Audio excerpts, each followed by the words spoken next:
Bonjour mes amis et bienvenue à nouveau. C'est vendredi les gars, la fin de la semaine et avant que cette journée ne se termine, je vais jouer au podel et boire une bière fraîche avec mes amis. Sans alcool bien sûr. Aujourd'hui, beaucoup de bonnes nouvelles pour terminer la semaine. Parce que nous avons différentes centrales électriques touchées en Russie, je vais passer en revue toute la liste. Nous avons la centrale électrique à gaz d'Oréol, nous avons des stations électriques arrêtées dans la région de Vladimir, nous avons même un poste frontière touché. Et enfin, j'ai une liste pour vous tout autour de Moscou. Différentes sous-stations électriques, c'est parce qu'il va y avoir une coupure de courant à Moscou.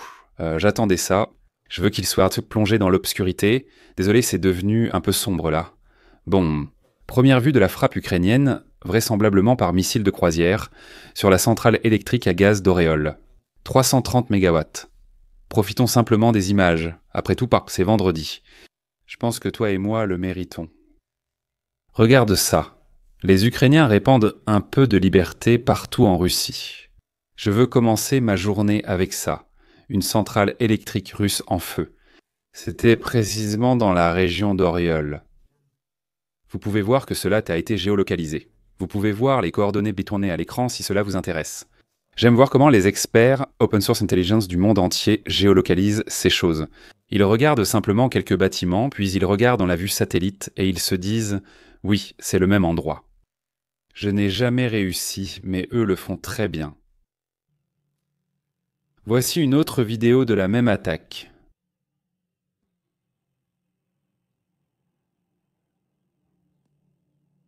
Voilà, et vous pouvez entendre le bruit de la liberté.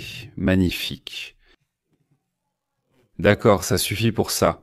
Passons à la sous-station électrique dans la région de Vladimir. Regardez ça, ça brûle. Touché. Maintenant, c'est sous-stations. Il y en a des centaines, voire des milliers à travers la Russie. Plutôt des milliers, donc les éliminer toutes, c'est un sacré boulot. Mais c'est le travail que les Ukrainiens font en ce moment.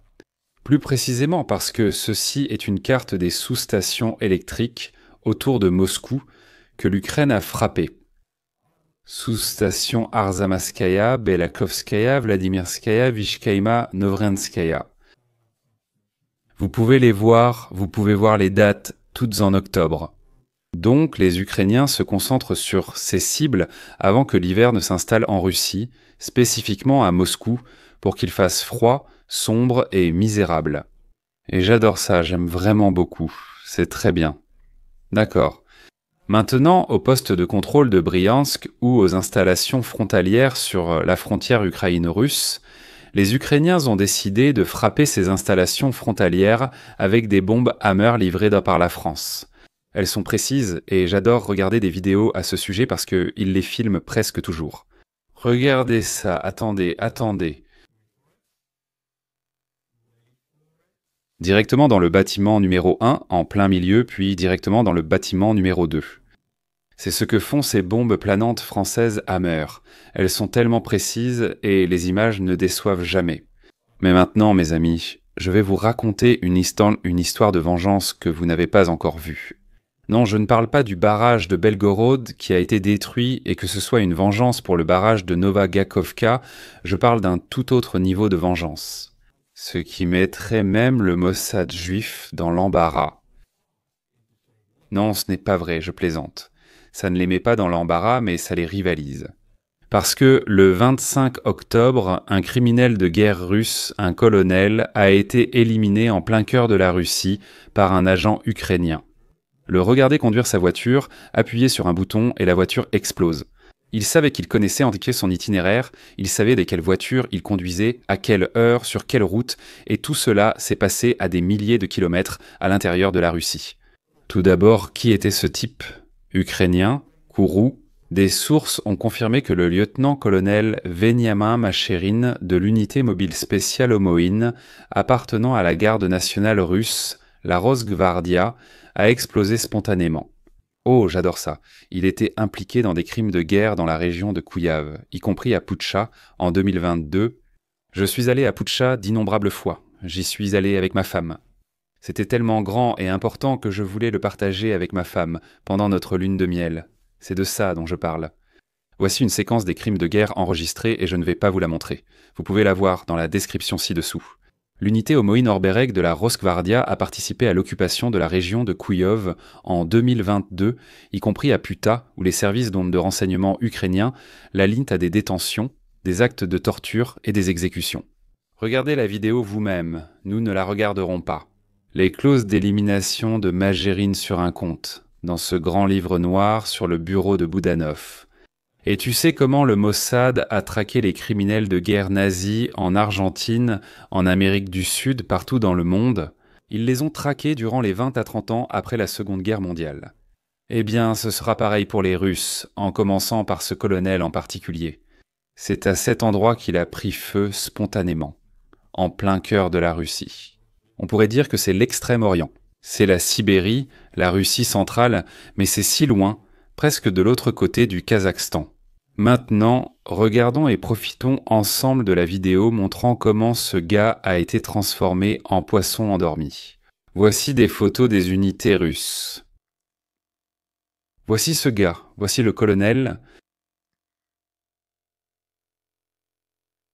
Lui en train de s'entraîner pour les crimes de guerre qu'il a peut-être commis.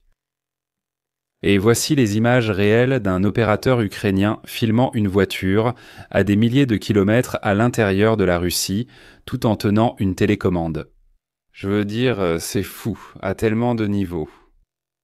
La toile d'araignée que les Ukrainiens ont à l'intérieur de la Russie. C'est sa voiture, c'est lui sur la route, au volant. Il bâillait, il tient une télécommande. Je veux dire, à quel point peux-tu contrôler la situation en plein territoire ennemi? C'est le mieux que tu puisses faire. Il n'y a rien de mieux. Il attend simplement et fait exploser le gars. Directement transformé en fumier, je dirais pour les tournesols ukrainiens, mais non, c'est la Russie. Transformé en fumier qui le restera toujours. Maintenant, ce ne sont que des ordures. Il est devenu une brume rouge et il n'ira pas au paradis. Il ira sûrement en enfer. Une enveloppe en moins sur le bureau de Boudanov. C'est l'histoire de vengeance de l'année, et elle est parfaite. Aucun officier russe n'est en sécurité nulle part. Ni en Extrême-Orient, ni en Crimée, ni en Ukraine occupée, nulle part. Ils ne seront jamais en sécurité. Même après la victoire ukrainienne, ils resteront traqués.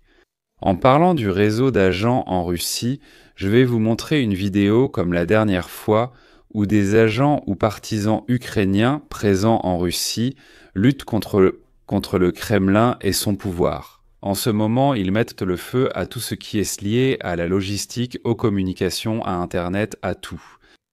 Et c'est tellement facile, tellement facile. Armoire ferroviaire, armoire de relais, fournisseur d'accès Internet, équipement, antenne relais. Tout ce que vous pouvez brûler et qui est important pour la connexion, la logistique et la communication. Ils vont brûler, ils font toujours ça. Oblast de Rostov, ça brûle encore et ils montrent toujours les trois. Kamchatsky, Kraya, c'est vraiment le plus loin possible. Viens, Tchaïtka, il brûle des trucs là-bas. Ces gars-là sont de la Respublika Adigé. C'est bon marché, c'est rapide, c'est efficace, c'est anonyme, et ça détruit les liens les plus vitaux du pays russe et de l'armée. J'adore ça, c'est facile et agréable. Tout le monde aime un bon feu de camp. Ouais, ce type était trop près du feu, c'est clairement un risque d'incendie. Là pour lui, mais tout le monde aime un bon feu de la liberté. Je sais que moi, j'adore ça, et toi aussi. C'est pour ça que je te montre tout ça. Et c'est vendredi, tu l'as bien mérité. Numéro 3. Et je vais terminer les segments à l'intérieur de la Russie avec une très mauvaise nouvelle, pour l'armée privée de Poutine. Tu pourrais penser que l'armée russe est l'armée privée de Poutine, mais non, c'est la Rosgvardia. La Rosgvardia est une unité de l'armée créée par Poutine. Elle lui serait directement responsable et ne participerait pas aux interventions étrangères, restant surtout en Russie. Et peut-être remplir le rôle de police militaire, de contrôle interne au sein de l'armée. Eh bien, maintenant, tu es un officier de la Rosgvardia. Tu penses que Papa Poutine prend soin de toi, tu es à l'abri du carnage ukrainien. Mais non, les jeunes officiers de la Rosgvardia russe sont transférés dans des unités d'assaut près de Chassiviar, selon l'organisation partisane tatare de Crimée-Atech. Un officier de la Rosgvardia, qui est un agent d'Atech, a rapporté que toutes les unités de la Rosgvardia ont reçu l'ordre de réaffecter leur personnel à des formations d'assaut en première ligne. Waouh, Unoviva! Cela concernait particulièrement la 72e brigade séparée de fusiliers motorisés qui subit de lourdes pertes près de Chessiviar, dans la région de Donetsk. La raison probable de ce transfert directif est les pertes humaines sévères qui ne peuvent pas être rapidement compensées par des mercenaires. Le Kremlin est donc contraint d'utiliser la Rosgvardia comme force de combat de réserve. Maintenant, Poutine puise dans son stock personnel de chair à canon. La Rosgvardia. Bonne nouvelle pour nous et les Ukrainiens, mauvaise pour ses officiers. Maintenant, mes amis, comme je le fais toujours, je veux rendre hommage à ceux à qui l'honneur est dû. Ce sont les héros de cette histoire, peut-être aussi des filles, je ne sais pas. Mais ils soutiennent cette chaîne, la base de mon travail. Je vais écorcher leur nom pour leur montrer ma gratitude. Morgan Girling, je pense que c'est un mec. Gordon Hyuma, tu reviendras. Vous êtes revenus encore et encore, mes amis. Je sais que vous avez un lien avec la Suède, mais j'ignore lequel. Je vais donc simplement dire merci en suédois. Ou sur Monsieur Stonerock, merci d'avoir un nom aussi légendaire, James Parker Colne. Si vous aimez ma chaîne, alors offrez-moi un coffee, le lien étant dans la description ci-dessous. Je vais également lire l'un des meilleurs commentaires de la vidéo précédente où j'ai parlé de « Les Russes récoltent ce qu'ils ont semé ». Avec la destruction du barrage de Belgorod et les soldats russes conscients qui nagent, vous savez parce qu'ils ont commencé en faisant exploser le barrage de Novagaovka, Klaus Hornischer dit ceci. « Salut Arthur Rey. Lorsque tu parlais des conséquences du barrage de Belgorod, tu cherchais de trancher tes mots et exprimer ce que tu ressens quand tu repenses à Kaovka. Il y a un proverbe en allemand qui, je suppose, exprime ce que tu avais en tête, et je vais essayer de te le lire en allemand. Pardonne-moi, Vervont cette récolte la tempête. Oui, c'est ma prononciation. Cela signifie que qui sème le vent récolte la tempête. En anglais, je crois que le proverbe est « celui qui sème le vent récolte la tempête ». C'est génial. Oui, je suis d'accord. Ce sont les mots que je cherchais dans cette vidéo. Très bien, pour la partie internationale, aujourd'hui ce sera très court. Les Européens ont présenté un plan de paix en 12 points, et je le déteste, je ne vais même pas le cacher. Je vais vous lire tous les points et je vais vous dire pourquoi je les déteste. Certains points seulement. Le premier, un cessez-le-feu commence 24 heures après l'acceptation du plan par les parties. Je ne commenterai pas. Gel des lignes actuelles. Eh bien, le gel des lignes de front actuelles, cela signifie que la Russie gardera tous les territoires occupés. Cela signifie que ce sera un tremplin pour eux afin de lancer une future invasion, parce que c'est toujours ce qu'ils font. La politique étrangère russe d'agression militaire suit un ensemble de règles strictes. Et si vous leur donnez quelque chose, ils s'en serviront comme tremplin pour des attaques futures. C'est ainsi depuis 300 ans, la surveillance débute aussitôt sous l'autorité des États-Unis. Ça va ? L'Ukraine et la Russie concluent un pacte de non-agression. C'est une vraie plaisanterie, non ? La centrale nucléaire sous-parisienne est transférée à un tiers, avec le retour ultérieur de l'Ukraine. D'accord, lever des sanctions symboliques contre la Russie, ça aussi c'est carrément l'enfer. La Russie fabrique ? La Russie consacre presque tous ses gains à l'armée. Lever les sanctions facilite donc leur enrichissement. En résumé, vous les laissez reconstruire leur armée et vous attaquer plus tard. Parce que c'est ce qu'ils font toujours, et c'est ce qu'ils ont toujours fait. Lever les sanctions reviendrait à financer la reconstruction de l'armée russe. C'est reformulé et je déteste ça. Accord sur la ligne de contact finale, jusqu'aux accords sur la gestion des territoires occupés par la Fédération de Russie, l'Ukraine reçoit des garanties de sécurité internationale sans détail. Encore une fois, laissez-moi vous dire la vérité en une seule phrase simple. Les garanties de sécurité de l'Ukraine résident dans la force de l'armée ukrainienne. Si nous voulons leur donner des garanties de sécurité, nous devons leur fournir beaucoup d'armes et beaucoup de munitions. Kiev et Moscou renforcent la compréhension mutuelle et le respect de la diversité des langues, des cultures et des religions. Je vais vomir ici. Début des négociations sur la gestion des territoires occupés. Levée progressive des sanctions contre la Russie au fur et à mesure du déploiement du plan. Encore une fois, c'est tout droit sorti de l'enfer. Je vais reformuler ce qui est écrit ici. Autorisation croissante pour la Russie de financer de futures attaques contre l'Ukraine, soi-disant dans le cadre du plan de paix. Je veux dire, c'est horrible. Ils l'inscrivent carrément dans le plan de paix pour que la Russie attaque l'Ukraine à l'avenir. Ukraine et Russie s'accordent sur une compensation. L'Occident débloque les avoirs. Il y a 300 milliards de dollars d'avoirs russes gelés en Occident. Dès que ces avoirs seront débloqués, la Russie les transférera en Russie, les remettra à l'armée et les utilisera pour une future invasion de n'importe quel pays avec lequel la Russie partage une frontière.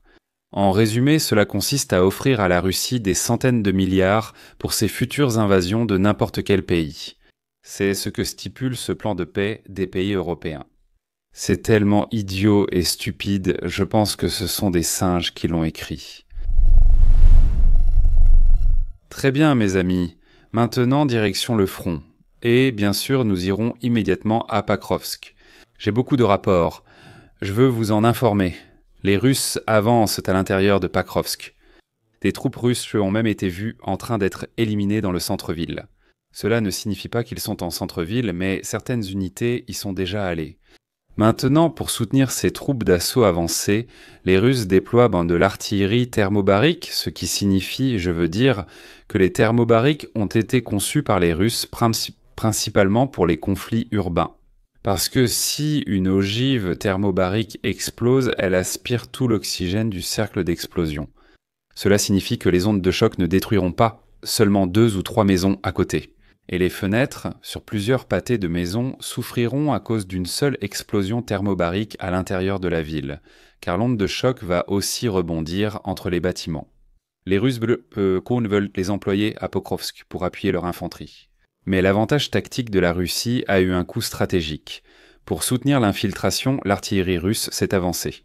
Les lanceurs thermobariques tirent entre 3 et 6 km pour les TOS 1 et environ 15 km pour les TOS 2. Cela les a exposés aux drones ukrainiens et à la reconnaissance. Les forces ukrainiennes ont mené une contre-batterie dévastatrice. Des drones First-Person View ont frappé un lanceur thermobarique près de Bakrovsk, Saronitch, quelques minutes après sa détection, faisant exploser son carburant et ses roquettes. Un lance-roquettes blindé moyen 27. Ouragan a été détruit sur la route. Un système blindé moyen 21 Grode a été éliminé quelques secondes après avoir tiré. 3 batteries russes, tirant depuis 3 lignes, ont été touchées par des frappes de précision Guided Bomb Unit 39. Je veux simplement illustrer le prix que la Russie paie pour son succès à Bakrovsk. Les Russes diffusent de nombreuses fausses informations sur Bakrovsk. Ils prétendent que la ville est encerclée de tous les côtés. Ils disent cela depuis 2 semaines, mais ce n'est toujours pas vrai. Après un long silence, les Russes ont repris leur tactique de drapeau dans notre direction, installant leurs chiffons ou drapeaux et diffusant les vidéos correspondantes sur les réseaux sociaux.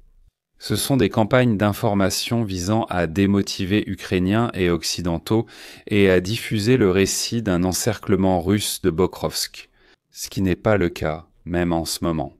L'utilisation de cet outil IPSO primitif, ainsi que les fausses déclarations selon lesquelles la ville serait encerclée par des éléments politiques hostiles, ne fait que démontrer que l'ennemi veut faire passer ses vœux pieux pour la réalité. Cette information va directement à Poutine. Comme vous pouvez le penser, ces opérations d'information sont menées à l'intention des consommateurs extérieurs, des Ukrainiens et de l'Occident. Mais non, ces fausses informations, ces informations vont à Poutine. Il en est la victime. Regardez bien. Les blogueurs de guerre russes dénoncent avec colère le général Valery Gerasimov pour avoir menti ouvertement au président Vladimir Poutine au sujet des progrès militaires de la Russie en Ukraine lors d'un briefing télévisé. Ils soulignent que cet incident met en évidence le problème persistant des faux rapports. D'ailleurs, le même problème existe dans l'armée ukrainienne. Je voulais juste que vous le sachiez. Il y a quelques semaines, certains commentateurs attentifs l'ont remarqué. La carte de la ligne de front, vue dans une vidéo du ministère russe de la Défense, montrait des positions russes plus à l'ouest que celles annoncées par les Russes ou les Ukrainiens. L'analyse open source intelligence les avait évaluées de manière de manière indépendante. En gros, les cartes ont menti de quelques kilomètres sur les zones d'occupation russe. Hier, le briefing de Poutine et Gerasimov a démontré que ce n'était pas juste pour la forme, mais que cela était rapporté directement au suprême lui-même. Gerasimov a affirmé que Pokrovsk et Myrnorat étaient encerclés, avec 31 bataillons ukrainiens entourés par les forces russes. Poutine est le commandant suprême de l'armée russe et c'est à lui que l'on rend compte en dernier ressort. Informations strictement fausses, zones erronées, zones incorrectes. Les zones qui ne sont pas occupées par les Russes lui sont présentées comme telles, et il exige de nouvelles attaques.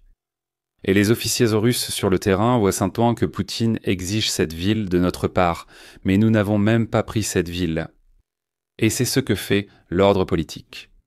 Ensuite, après cette fausse information, on prend en compte cette fausse information, ce qui pousse les officiers russes à pousser leurs hommes parce que vous contrôlez déjà cette zone. Allez plus loin. Donc cela se traduit directement par des pertes massives. Regardons la carte. Je veux dire, la situation était vraiment mauvaise pour les Ukrainiens. Je ne vais pas du tout le cacher. Vraiment mauvaise pour les Ukrainiens. Regardez cette poche de Pakrovsk. Pas encerclée. Un côté reste ouvert pour la logistique et la retraite, bien que les Russes prétendent pourtant le contraire. Je veux dire, c'est faux. Mais l'écart est vraiment minuscule. Il est proche de 4 km, 3,87 km². Ce qui signifie qu'elle est sous le contrôle du feu russe des FSFPV, des drones, de l'artillerie, des armes thermobariques, même des tirs d'armes légères, et des petits mortiers de 40 mm peuvent tirer, ou n'importe quel mortier de 81 mm peuvent tirer dans cet espace. Tout ce qui peut tirer dans cet espace. Cela signifie que la majorité de la logistique ukrainienne doit passer par cet espace à pied. Et c'est vraiment douloureux, vraiment douloureux. Les blessés doivent être évacués à pied. 4 km, des dizaines de kilomètres, aller de cette zone sud de la poche à la zone nord, c'est comme 10 km à pied. C'est fou, c'est mauvais.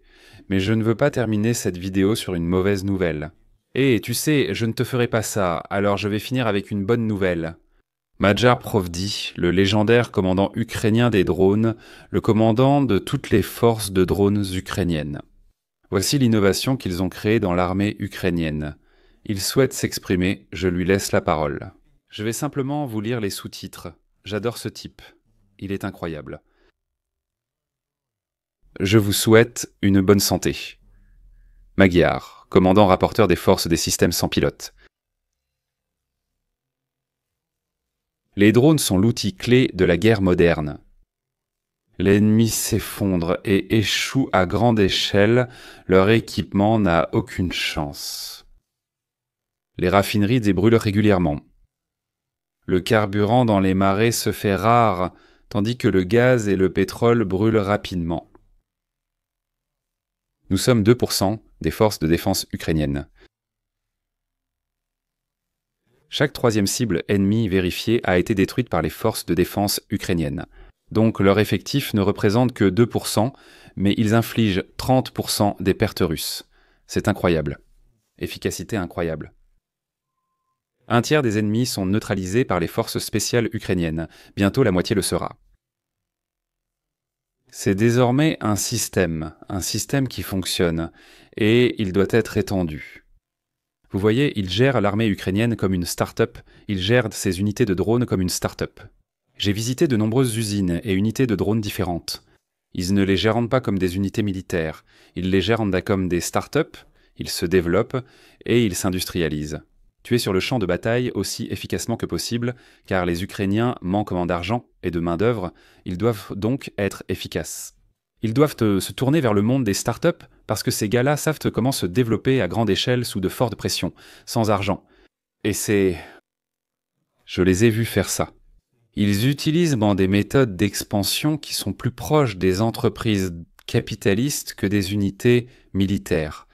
Et ça marche, c'est fou, il est temps d'étendre les opérations. Nous allons atteindre 5%. Les drones s'en vont, les pilotes restent, pas l'inverse. J'annonce le recrutement pour les forces de système sans pilote. Plus de 15 000 postes ont été civils. Des spécialités sont nécessaires ici, maintenant, au front. Des experts en électronique, des programmeurs, des concepteurs, des chefs de projet, des touche-à-tout et, bien sûr, des opérateurs de drones. Un ruban pour eux. On a besoin de toi, ici et maintenant. Arrête de courir, il est temps de t'envoler, effaçons l'occupant. TEP 3 lettres en ligne, USF ou SBS en ukrainien. Et rejoins l'une des 12 unités d'oiseaux. Glace et darde contre les vers, le cauchemar des vers. J'adore ça, j'aime chaque seconde. Et c'est pour ça que je voulais passer ces 2 minutes entières à en parler. J'espère que ça a bien lancé votre vendredi. Je sais que c'est le cas pour moi. Maintenant, je suis prêt à profiter de ce ciel bleu et froid avec mes amis. Jusqu'à ma prochaine vidéo, mes amis, qui sera lundi. Alors abonnez-vous à la chaîne pour être avertis. Assurez-vous de revenir, Slavo Krinier, et au revoir.